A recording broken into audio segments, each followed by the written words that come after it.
What is going on, team? Good morning. Good morning. Good morning. Hope you're having a wonderful start to the day. We are bringing in our client groups to get ready for this live. So, team, I hope you're having a wonderful start to the morning. I hope everything's going swimmingly, and we are going to kick this podcast episode off in about 2 to 2.5 minutes. We are ready to rock and roll with another episode. Excuse me. How's everyone going? I'm just sending this out to our groups, guys, to do everyone live now. Okay. All right. We are ready to rock and roll, guys. So 2 minutes and we're ready to kick this one off.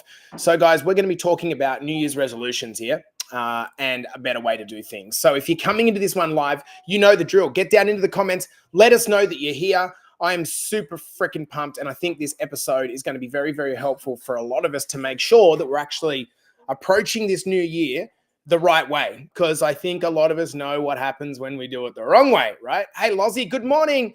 You know what? It's really insightful, isn't it? Like the ladies that are in here by repetition are probably our two most successful girls of all time, Lauren and Ash, first ones in here.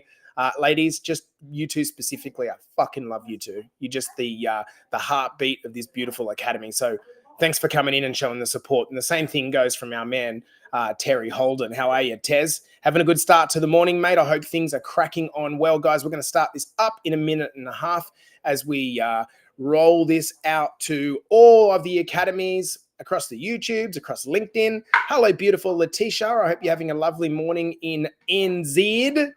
Hope things are going well. Make sure that you are getting on to tonight's coaching call, Letitia, because I did not see you on the US one yesterday. So you need to be getting in there. I know it's a bit late for you, but turning up to these coaching calls is super freaking important. So, guys, we are just over 1 minute until the start. You know what I'm going to do? I'm going to bring in some like little sexy podcast thing that counts us in like a timer or some shit so that we can stay on time and ready to rock and roll. Happy New Year to everyone that's coming in and watching this one live. And you know the drill. If you come in live and you join the podcast live, then you hashtag live in the comments. If you come and join the podcast on replay, you want to hashtag replay. That's if you're one of our clients.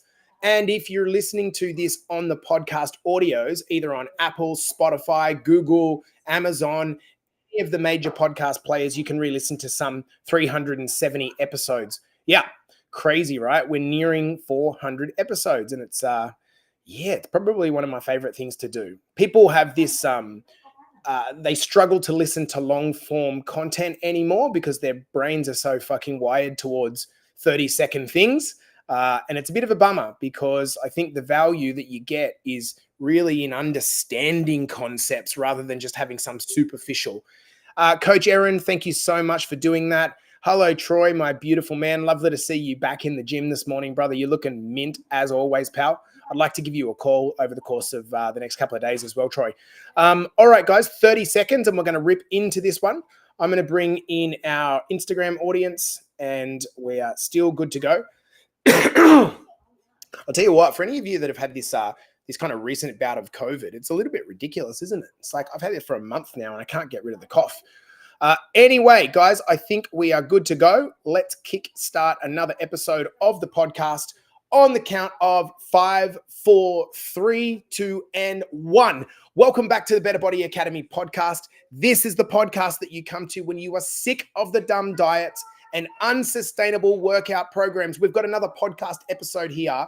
This is our second podcast episode of the year. But today, I thought what we would do is talk about what is the most relevant topic for everyone that is either on a fitness journey or starting a fitness journey. And that is how to navigate the new year. I don't know about you guys, but if you're in a gym, holy shit, the gyms are busy, aren't they? It's just at that time of year where things are exploding. Everyone's all ready to rock and roll and they're getting excited and you can't get on any of the machines and the music's pumping and it's sweaty and it's hot. And then when February hits, see you later, everyone gives up. So, what we're going to be talking about in this podcast, and feel free to ask any questions, what we're going to be talking about is how to not be one of those guys or girls that lands in the February dumps. The February dumps where by about mid-February, there's no one left in the gym anymore. Credit card statements are coming through from Christmas. Everyone's feeling fucked, and then they quit on their journey. You guys know that. Give me a silent head nod if you've been playing that game over the last few years and you're sick of it and you want to get off the bus.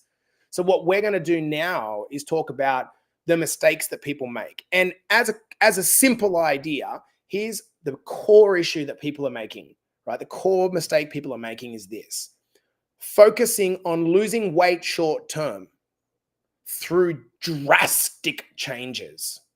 They'll go from Christmas, where they are stuffing themselves fat like a big stuffed turkey, and then they get to January and they try to not eat. And they wonder why it doesn't work. They go from absolutely crushing, beers to I'm going to give up altogether. They go from zero exercise and sitting on the couch and watching the cricket to I'm going to try to go to the gym 5 days a week. And on top of that, what I'm going to do is add in 5 kilometers of running, and I haven't run since high school. Like, let me know if that's you. Here is the issue: trying to shift your life short term with such drastic it can be done, but only well by a few people. A few people that are in enough pain that it's going to stick. But for the majority of people, throwing the baby out with the bathwater, it doesn't work. You guys fucking know it, but you keep doing it over and over and over and over again. So what's a better approach? The approach that we've got to take here is this year, not this month in January by February. It is this year, I'm going to change my lifestyle. What is a lifestyle? The style in which you live your life. Break down the word. How do you live your life? If you live your life in a way that's not delivering you the results that you want in your life, the money, the relationships, the mindset, the fitness, the body, you've got to change the way you style your life. And you can't do that in a month. You can make the decision to change, but you can't do it in a month. Does this hit? Lifestyle, the style in which you live your life. Let's talk about why these New Year's resolutions fail. I think for a lot of people, they have a warped concept of what is achievable to them. Don't get me wrong, absolutely love the optimism. But the idea of thinking that you're going to go from 50% body fat to having a six-pack in 6 months, you're fucking kidding yourself. The idea of actually getting to the point where and I'm not saying you should want, I'm just making that you're going to have a six-pack. Do you know there are more millionaires than people that have six-packs? That's how hard it is to get and keep a six-pack. Yet people will send me messages saying, look, Jace, I've got to get a six-pack for my holiday in Greece. And it's like, so where are you at body fat percentage-wise? About 28, 29%. It's like, you're fucking kidding yourself. You have to have a realistic goal. Now, why is that important? I'm not saying that long-term you can't achieve these goals. If I talk about and think about girls like Lauren here, one of our clients, right? If you asked her 2 years ago, would you be running a marathon or a half marathon? She'd say, no way. But now it's in her wheelhouse because over time, she's lost a bit of weight. She's got a bit stronger. She's improved her flexibility. Her mental fitness has improved. And the collection of those compounding effects has caused her to believe and live on higher levels. Right? All right, Lauren. This is how it works. You accumulate a mindset over time, but it has to be done by setting realistic goals. Next reason that they fail is that there's actually no plan. So on a top level, we have an idea, for example, that I'm going to lose weight, right? So you guys watching on here, do you want to lose weight? Yeah, I want to lose weight. Okay, that's a good goal. But then there's no thought into what happens after that. Do you know how to lose weight? Have you got a plan for losing weight? Do you have an accountability system so that when you fall off, and you will, that you don't quit? It's not as simple as just saying, I want to lose weight. So because you decided the idea, it's going to happen. Listen, winners and losers have the same goals. Are your goals different to mine? I bet this is what you want. A better relationship. I bet you would like to be healthier. I bet you would like to earn more money. I bet you would like to have a nicer career and be overall happy. Whether you're a winner or a loser, you're the same as me. We've all got the same goals. It's not coming down to the goal. It's coming down to the plan that helps you get to the goal. The third reason that people fail is they have this all or nothing mindset. And this goes with the short-term drastic lifestyle shift that they're trying to achieve. Because they're trying to achieve 20 kilos fat loss by yesterday, that means that you have to throw the baby out with the bathwater, right? And what ends up happening is if you don't train 5 days a week this week and you're not perfect with your nutrition, what ends up happening? You quit naturally because your goal is unrealistic, so short term, and involves drastic lifestyle shifts. So if you can't drastically shift your lifestyle in the next 2 days, what do you think happens? You fall off. And you do that fucking thing that you do all the time and you say, I'm just an all or nothing. People join our academy and they say, I just want you to know one thing up front. I'm an all or nothing person. I'm either all in or all out. To which I say, and how the fuck is that going for you? Like, you're admitting the thing that is making you fail and still saying that that's still me. So if you don't want to be impacted by that thing anymore, you've got to start saying, I am an all or nothing person and that's what I need to change. Not, I'm an all or nothing person, coach. So just be aware that when I go all or nothing, I'm going to fuck it up. Does this make sense? Relying on motivation alone. We've done motivation on this podcast till we're dead and buried. The reality is most of us will be unmotivated at least half the time. If your entire success plan is relying on being motivated, you're just never going to be healthy. You're not looking for motivation, dudes and dudettes. What you're looking for is, how do I be disciplined enough to do it when I don't feel motivated? Is that a better mindset shift? I'll say it again. You are not looking for motivation as if it's some fucking fountain or elixir that's going to wash over you. It doesn't work like that. I got up this morning and the last thing I wanted to do was get out of bed. My missus says to me, Jace, let's go for a walk to a cafe 2 kilometers away. And I'm like, I'm too tired to do that. That's the fact. I'm not fucking motivated. When I was sitting at the cafe and I knew that I had to run a podcast in 45 minutes, I wasn't motivated to get back to run the podcast. I was sitting there going, fucking hell, like, I wish I had a bit more time. That's the truth of it. But I'm not reliant on motivation. I'm reliant on the fact that I'm disciplined to do the things that I say I'm going to do, even if I'm not motivated. You guys fucking complain about being motivated, not being motivated. I'm just not motivated. I'm just not a motivated person. Yeah, me either. No, is wired to only do what's easy.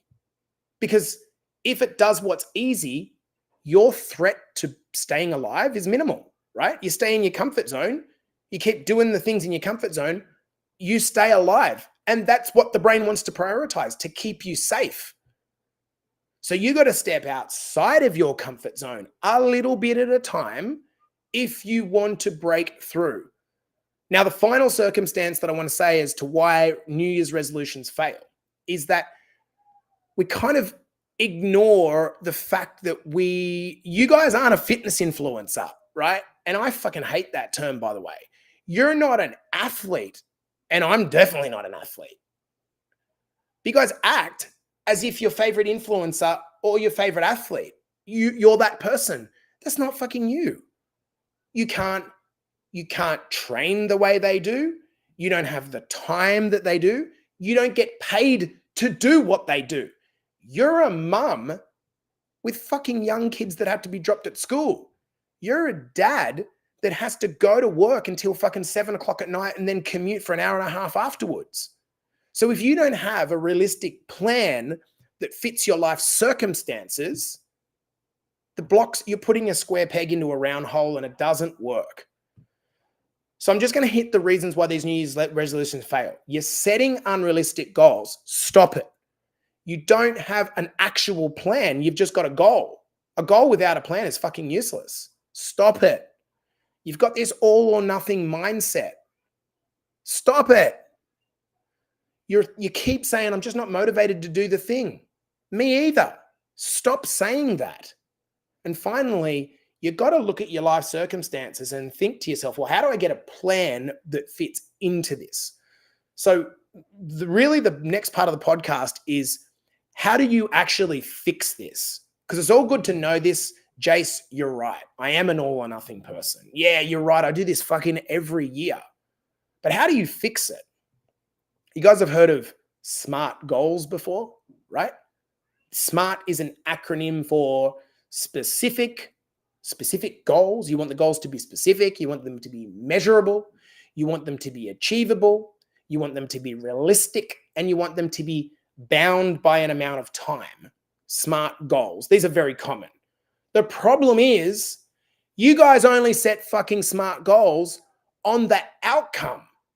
What you guys do is you say SMART goals. Okay, specific, measurable, achievable, realistic, and time bound. So I want to lose 10 kilograms by the next 6 months, and I want to make sure that I do it in whatever way, right? So that's a specific, realistic thing to do. It's bound by time. That's great. You still don't have a fucking plan.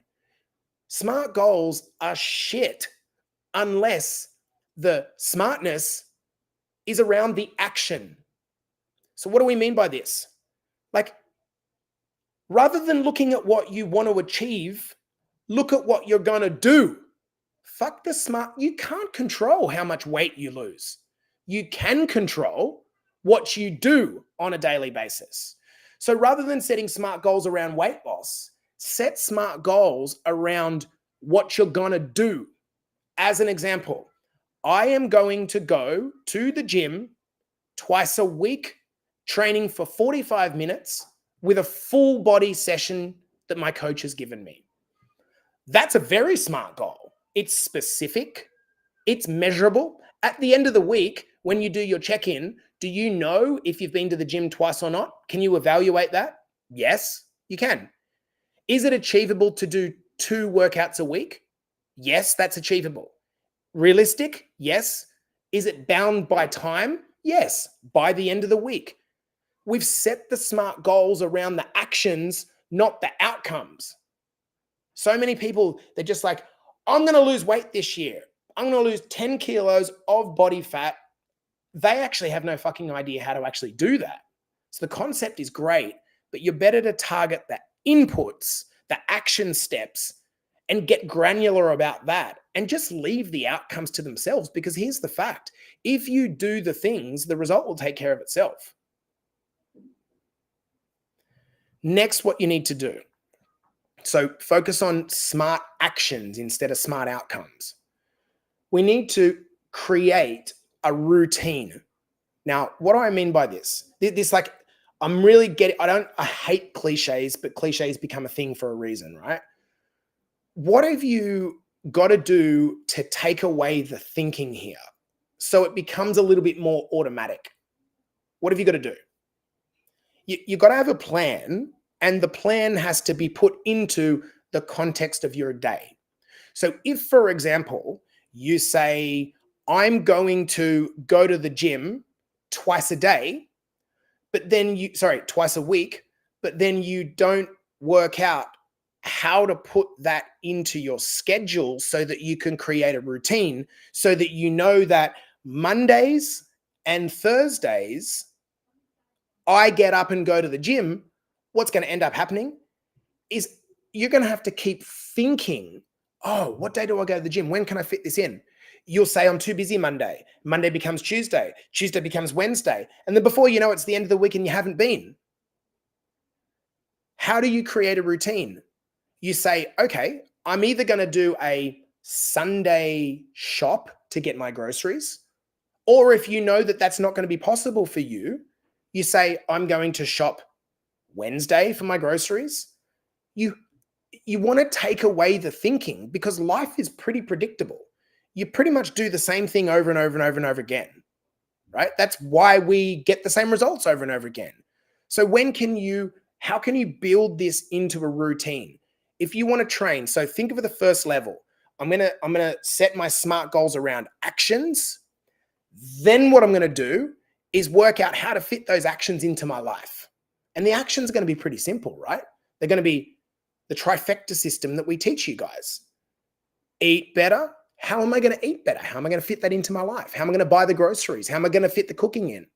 2, walk more. How am I going to walk more? How am I going to do that? If you know that you've got a desk job and you sit at the desk from 9 o'clock till 5 o'clock, aside from a lunch break, well, how are you actually going to walk more? How? Okay, well, what are your options? I could do it in my lunch. Are you going to eat lunch still? Are you going to eat lunch on the run? Are you going to eat for half an hour and then go for a walk? That's a plan. Are you going to get up earlier what if you got kids? Well, I can't do that. I've got to drop the kids at school. Okay, can you get up earlier while your husband's still in bed, while your wife's still in bed? Okay, that's not going to work. I'm still nowhere in how I'm going to get these 10,000 steps a day in. How am I going to do this? How am I going to walk more? I still haven't figured out how I'm going to do this. Oh, I know. I'm going to do it in the afternoon with the dog, with my son, in the pram. Oh, is that repeatable every day? Yeah, it is repeatable every day. Okay, cool. I'm going to do that. You see how we've got granular and we've gone from just a concept to actually a plan to do it. Let's keep going. We've got to have a way to track our progress. Now, if you are in Better Body Academy, and I don't know why the hell you wouldn't be, the results are ridiculous. You need to do your check-ins. You have to do your check-ins. We've been shaking up the check-in process to make it a little bit more robust for you guys, but you have to do your check-ins. If you don't do your check-ins, here is what it's going to look like for your coaches. And I want you to think like from a perspective of, do I want results or not? Yes, I want results. Okay, cool. In order for me to get results, I need my coach to know what I'm doing and what I'm not doing so he or she can point me in the right direction and correct what I'm doing. Don't think of it like a teacher relationship. Coaching is not me getting annoyed at you. I guarantee when I close my laptop at night, I don't think about you not doing your thing. I think about how I can become a better coach. I'm thinking about me. You need to think about you. You need to think about, okay, how can I get better results? What can I do to stay on this journey, to style my life? Here's how you do it. You do your check-ins. You do your weekly check-ins and your daily check-ins so that you can go like this to the coach. Here you go.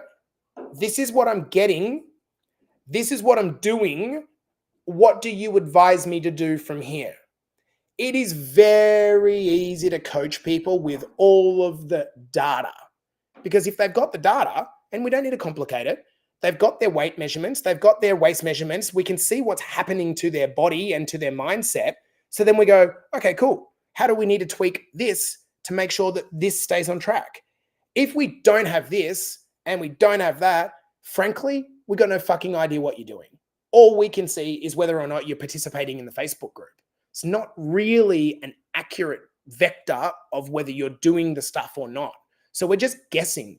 You're paying us to guess what you're doing. It's not a very smart transaction.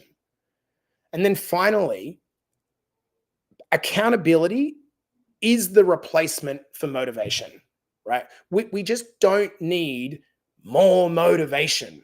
What we actually need is accountability. And the best way to get more accountability is to be more accountable. So what does that mean? It means you do your check-ins. It means you come to the coaching calls. There are 3 coaching calls for men each week. There are 3 coaching calls for women each week inside of our academy. You come to those coaching calls and you ask the questions to help you get unstuck. There's an old phrase that says, success leaves cues. What does that mean? Think of it almost like, look at someone that's doing well and you'll notice that they have a bunch of knives in their back, right? These are the clues. What is Terry Holden and Xanth and Nick and Lupo and Troy Whitelam and all those guys that are fucking killing it, Lauren and Ash, what are they doing? They've got knives in their back that are like, you can pull them out and go, oh, right, that's what they're doing. They're turning up to the coaching calls. Oh, that's what they're doing. They're doing their check-ins. Oh, I can see what they're doing. They're following the meal plan or they're tracking their nutrition or whatever the thing is. So the best way to do this is to post into the group. You will get feedback on what you're doing. And then you actually get to benefit on what you're paying for, to be coached, not the guesswork. The fact is, guys, in 2025, you need to have a plan for fucking up. No one styles their life without fuck ups. For those of you that have built houses, right? Have you ever built a house? Like maybe you've built 1 or 2 houses in your life or 1,000. Have you ever built a house and got to it? You didn't have to have any conversations with the builder, no conversations with the bank. The house just built itself and there was no problems. That doesn't fucking happen. That doesn't happen. Particularly when you're working with fucking cheap project mobs, right? There's shit fights going on. So what you need to do is plan for those shit fights. Understand that they are very much part of the process. And if you've got a system for navigating that when they happen, you're going to be fine. Okay, I'm going to leave the podcast there. I might even turn this podcast into an ebook to help you guys. Let me know if that would be helpful. This has been the Better Body Academy podcast, coming to you for another episode. I'll see you throughout the afternoon. Peace. All right. Hey, guys. Excuse me, guys. Ocean, can you please shut the door? Sorry, guys. I just had a man decide. Claudia, shut the door. Love you. Sorry, guys.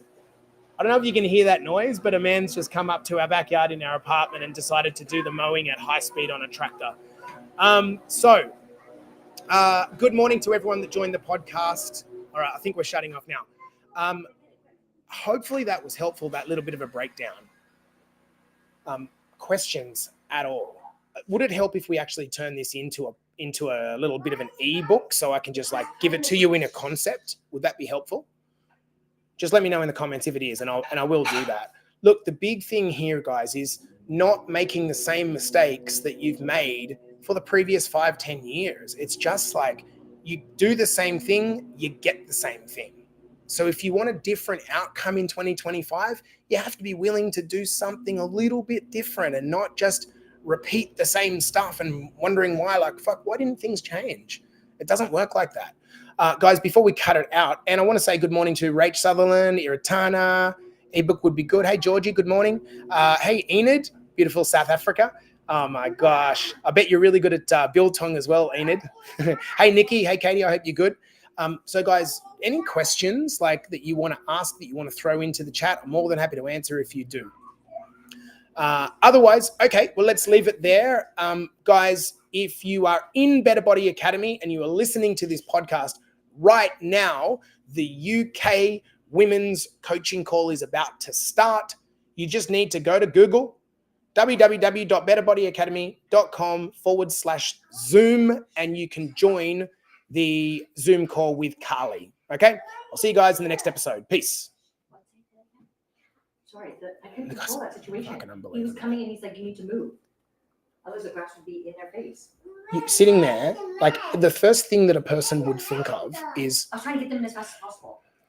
The guy said, can you go in? There's always an excuse. The guy said, go in. There's your house. house. What do you want me to do? Sit there while they're putting the grass in their face? You wanted me to sit